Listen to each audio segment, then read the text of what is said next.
안녕하십니까, 이성주입니다.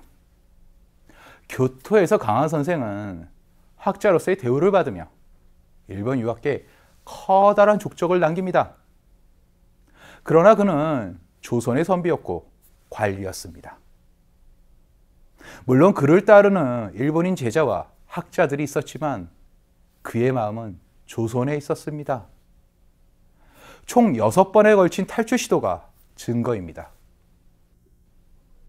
선생은 교토에서의 환대와 뒤바뀐 자신의 처지를 10분 활용해 후시미 성주에게 조선으로의 귀환을 바란다는 편지를 수차례에 걸쳐 보냅니다. 그러나 이를 허용할 일본이 아니었습니다. 강황 선생의 학식을 확인한 일본 막부는 간곡하게 귀화를 요청합니다. 우리가 주목해야 할 것이 임진왜란과 정유재란의 성격이 다르다는 점입니다. 임진왜란은 조선을 정복하는 것이 목적이었던 전쟁이라면 정유재란은 자신들의 힘만으로 조선을 정벌할 수 없다는 걸 깨닫고 최대한 많은 자원과 인력을 빼가겠다는 의도로 치러진 전쟁이었습니다. 당시 일본에 끌려간 조선 백성만 10만 명이나 통계가 있을 정도입니다. 이들 중 일부는 포르투갈 노예 상인들에게 팔려 유럽에까지 팔려나갔습니다.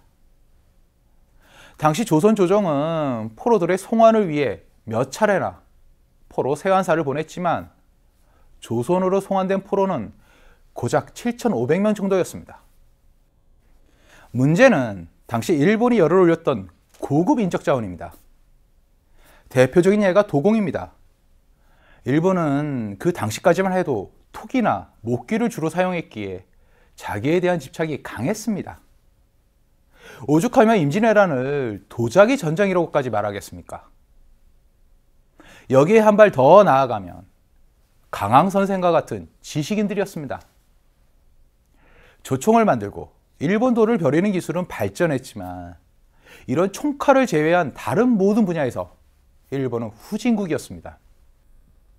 이런 상황에서 강황 선생과 같은 유학자는 놓쳐서는 안 될 인재였죠. 일본 막부는 끈질기게 강황 선생을 붙잡았지만 강황 선생은 단호했습니다. 결국 이런 선생의 마음을 안 그의 제자들이 발벗고 나섰고 이들 제자들의 도움으로 1600년 강황 선생은 가족과 함께 조선으로 돌아가게 됩니다. 2년 9개월의 포로 생활이 끝나는 순간이었죠. 강황은 조선에 돌아오자마자 일본의 정세에 대한 비밀 보고서를 조정에 보냈고 조정에서도 일본에 관계된 정보가 필요할 때면 강황을 입에 올렸습니다. 우리나라도 정탐을 할 수 있는가 하니 답하기를 대담한 자가 없으면 어렵습니다. 강황이 나왔으니 틀림없이 적의 실정을 알 것입니다. 전쟁이 끝났지만 일본에 대한 경계의 고삐를 늦추지 않았던 조선 조정으로서는 강황의 보고서는 가뭄의 단비와도 같았습니다. 일본 관련 문제가 있을 때마다 강황을 언급했죠. 물론 그에 대한 합당한 대우도 병행됐습니다. 강황에게 2번에 걸쳐 벼슬을 내렸지만 강황은 이를 사양합니다. 포로 생활이 후유증이었을까요? 아니면 심적인 안정이 필요했던 걸까요? 그는 고향으로 내려가 후학을 양성하며 자신이 일본에서 보고 겪은 경험담을 책으로 내놓습니다. 이것이 건차록이죠. 여기서 건차란 죄인이 타는 수레를 뜻하는데 포로가 된 스스로를 죄인이라 생각했던 겁니다. 훗날 그의 제자들이 문집을 정리하며 제목을 간양록으로 바꾸면서 오늘에 이르게 됩니다. 간양이란 양을 돌본다는 뜻으로 중국 한무제 때 흉노의 사신으로 갔다가 억류되어 흉노왕이 해유를 거부하고 양을 치는 일을 하다가 돌아온 소무의 충절을 의미하기도 하는데요. 강황 선생이 스스로를 외로운 양치기라 빗댄 식구에서 따온 것입니다. 이후 간양록은 조선 선비들이 일본을 이해하는 필수 교재가 됩니다. 그런데 어째서 조선 총독부는 이 책을 금서로 지정하고 불때웠던 걸까요? 이유는 책 안에 있었습니다. 풍신수길은 성질이 몹시 간사하고 교활하여 늘 해학과 우스개로서 묻 부하들을 희롱하여 가강들을 놀려대기를 어린아이 놀리듯이 하였다. 또 오로지 겉모술수로서 여러 장수들을 제어하였으니 일찍이 영을 내려 이르기를 오늘 밤에는 동쪽에서 잔다 하고 저물녘에 문득 서쪽에 있으니 대개 조조의 의총과 같은 찌꺼기 술책이었다. 일찍이 사냥을 나가서 한동안 거짓 죽은 채하니 여러 수종들이 당황하여 어찌할 바를 몰랐으나 그의 대신만은 태연하여 동요하지 않았는데 이미 사술임을 알았기 때문이었다. 한참 뒤에 다시 깨어나는 모양을 보였다. 풍신수길에 대한 인물평입니다.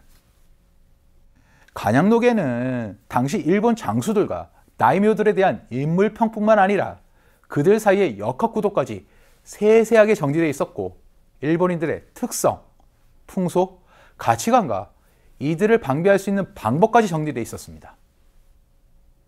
이러니 조선 총독부에서 이 책을 껄끄러워할 수밖에 없었던 겁니다.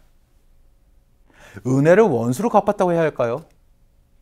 만약 강항 선생이 없었다면 일본 역사에서 에도 유학의 창시자로 불리는 후지와라 세이카는 없었을 테고 일본 주작도 없었을 것입니다. 그나마 다행인 것은 일본이 강항 선생에 대한 평가까지 야박하지는 않다는 것입니다.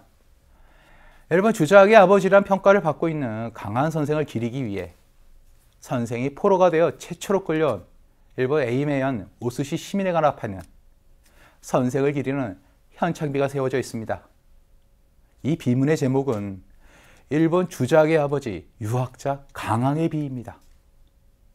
포로로 일본에 끌려간 와중에도 학덕으로 일본인을 감화시키고 문화후진국 일본에 주작을 전파해 에도 막부의 통치 이념을 만들어낸 강항 선생.